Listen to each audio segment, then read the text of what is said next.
5 minutos.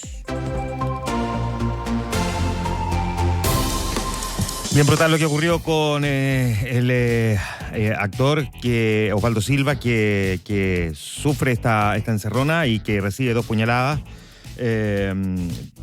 5 cabros, dice, 5 pendejos es la palabra que utiliza, de hecho con cuchillo, son los que se acercan para robarle el auto mientras estaba cargando benzina anoche, mientras se encontraba con su mujer en un servicentro ahí en Recoleta. Esto ocurrió de madrugada.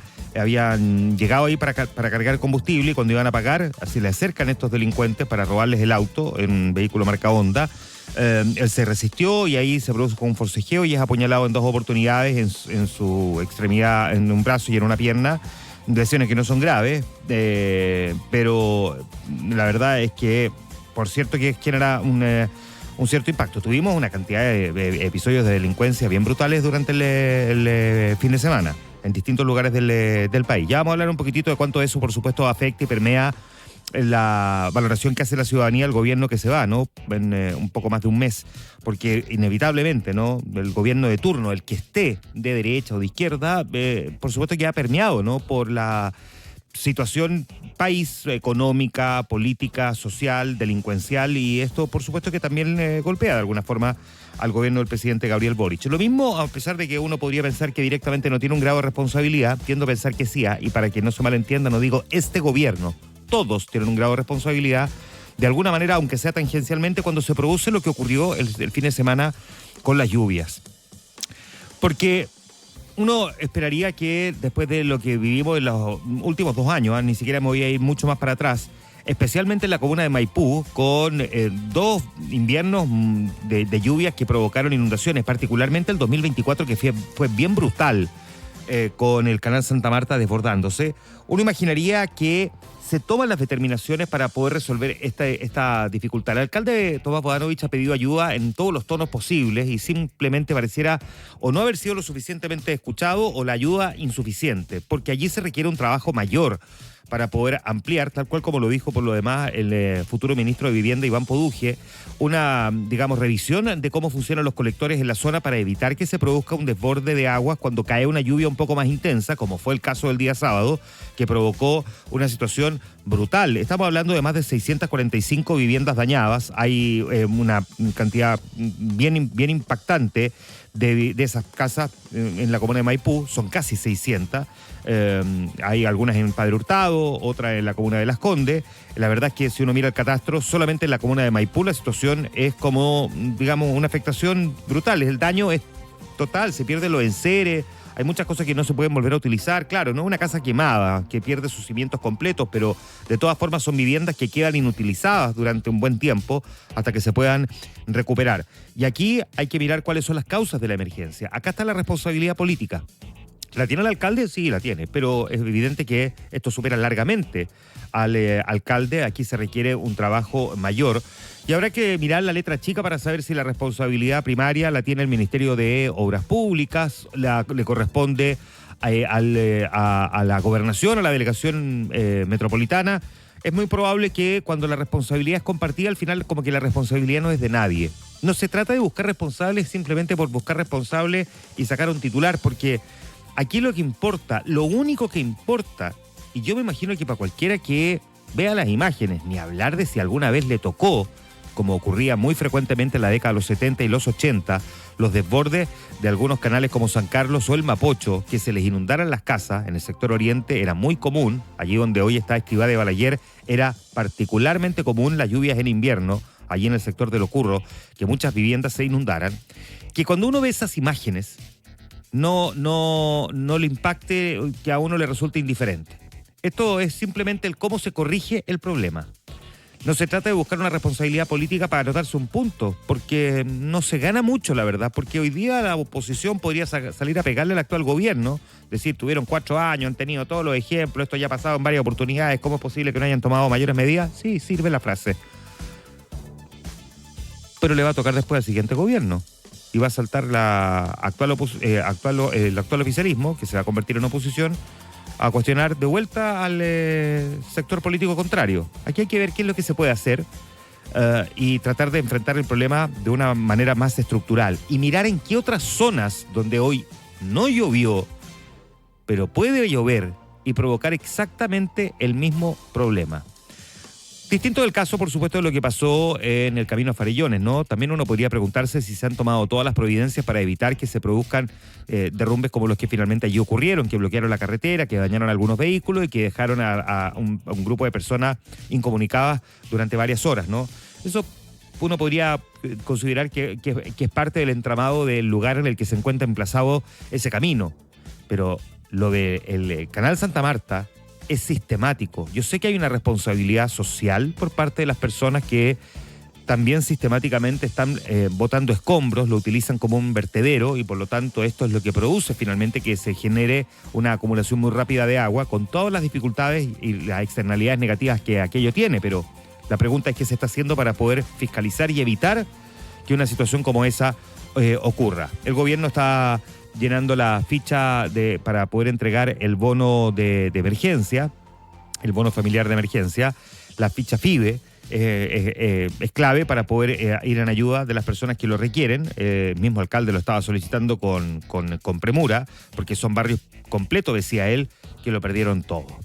El fin de semana nos dejó una postal distinta también, el caso Procultura, que tuvo como protagonista esta vez a Alberto Larraín, cuya formalización y la de otros 4 imputados detenidos en el marco del llamado caso Convenios también marcó pauta. Recordemos que Alberto Larraín es el fundador de esta ONG llamada Procultura, que había sido detenido el viernes en su casa en Ñuñoa y fue parte de una formalización que se extendió el día sábado hasta eso de las 5 de la tarde.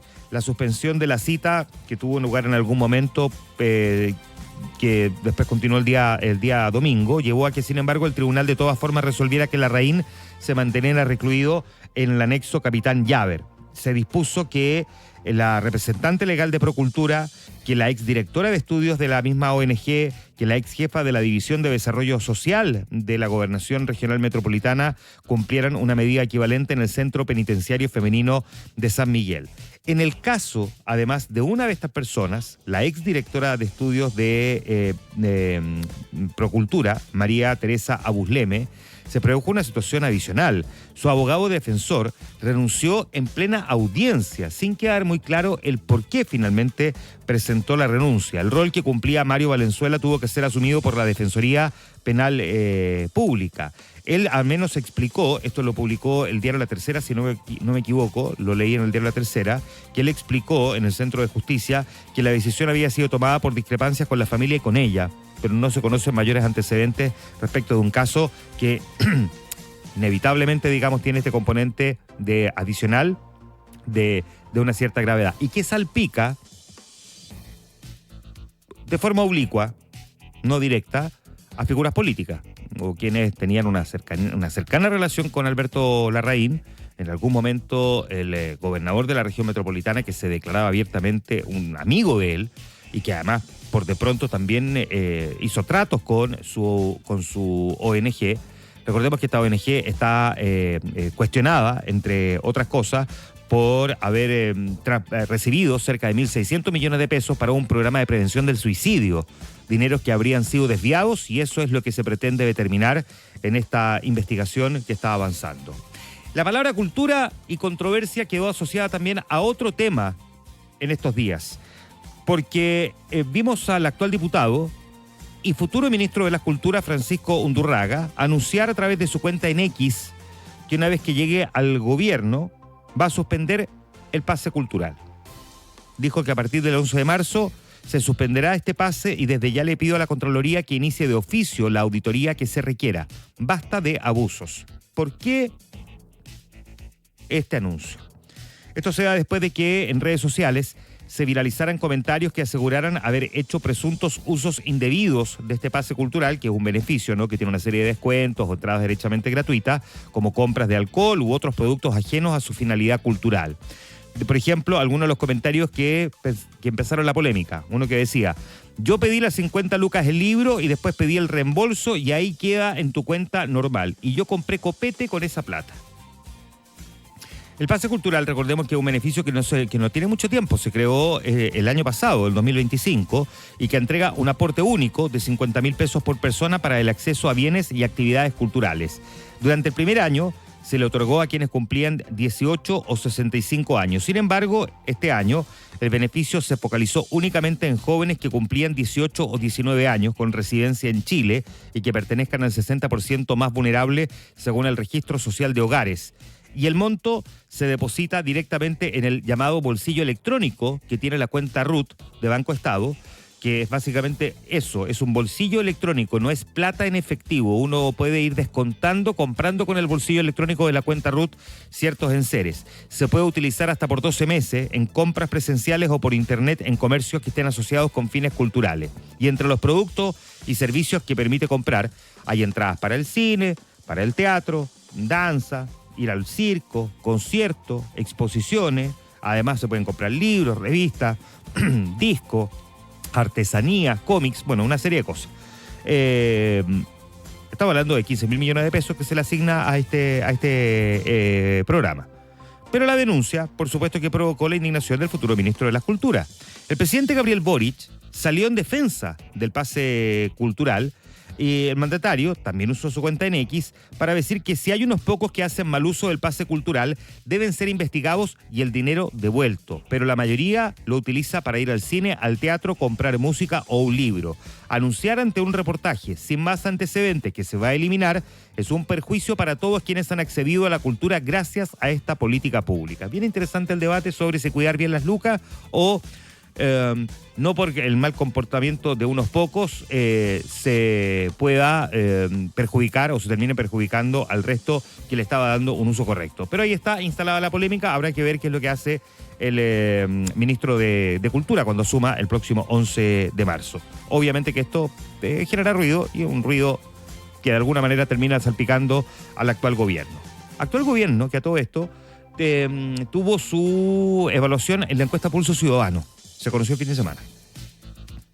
51,5% piensa que el gobierno está entregando un peor país al que recibió en marzo del 2022.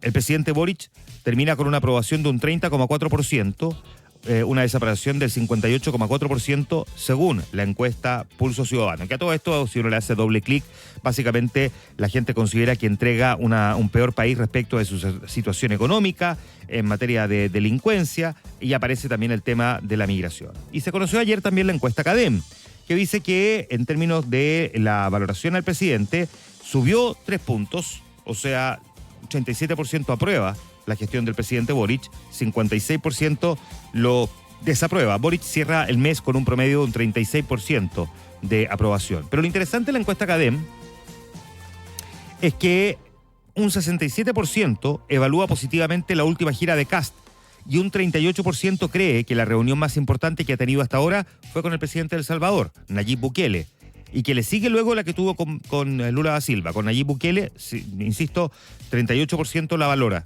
27% valora la de Lula da Silva. Interesante porque además no olvidemos que las encuestas en Chile muestran que la gente tiene muy bien valorado al presidente Bukele. Kast, que a todo esto, esta semana inicia una gira bien estratégica por Europa, donde va a tener reuniones con el presidente de Hungría, Víctor Orbán, y con la presidenta de Italia, Giorgia Meloni. Va a participar también en la cumbre transatlántica del Parlamento Europeo. Esto implicó que el presidente electo postergara el anuncio o el nombramiento de los subsecretarios y delegados. Esto iba a ocurrir entre viernes y lunes. Ya el viernes no fue, hoy día tampoco, viaja mañana en todo caso, entiendo, José Antonio Kast. Pero finalmente se modifica y se mueve para el 6 de febrero, eventualmente, el nombramiento de subsecretarios y también de delegados. Antes de irnos a la pausa comercial, una breve línea, ni tan breve, porque me parece que es relevante destacar la figura del Adolfo Bañados, ministro de la Corte Suprema, que murió este fin de semana a los 103 años de edad. Esto fue comunicado por el máximo tribunal, un hombre que nació en 1922, que tuvo una carrera judicial de 50 años en la que ejerció en todos los grados del escalafón judicial. Él fue en algún momento notario conservador, fue juez del juzgado de letras, del segundo juzgado del crimen de Rancagua, juez del segundo juzgado del crimen de Santiago. El año 63 fue ministro de la Corte de Apelaciones de Temuco, fue luego de la Corte de Apelaciones de Santiago, y en 1990 fue ministro de la Corte Suprema. Estuvo entre el año 90 hasta el año 98 al cumplir el límite de edad para permanecer en el Poder Judicial. Y es una figura ciertamente muy relevante. Para los que ya tienen sus años, recordarán el rol que le tocó jugar a esta figura, que quizás de todo, el caso más recordado fue el caso Letelier. Fue el que se atrevió a dictar condena en torno a Manuel Contreras y Pedro Espinosa.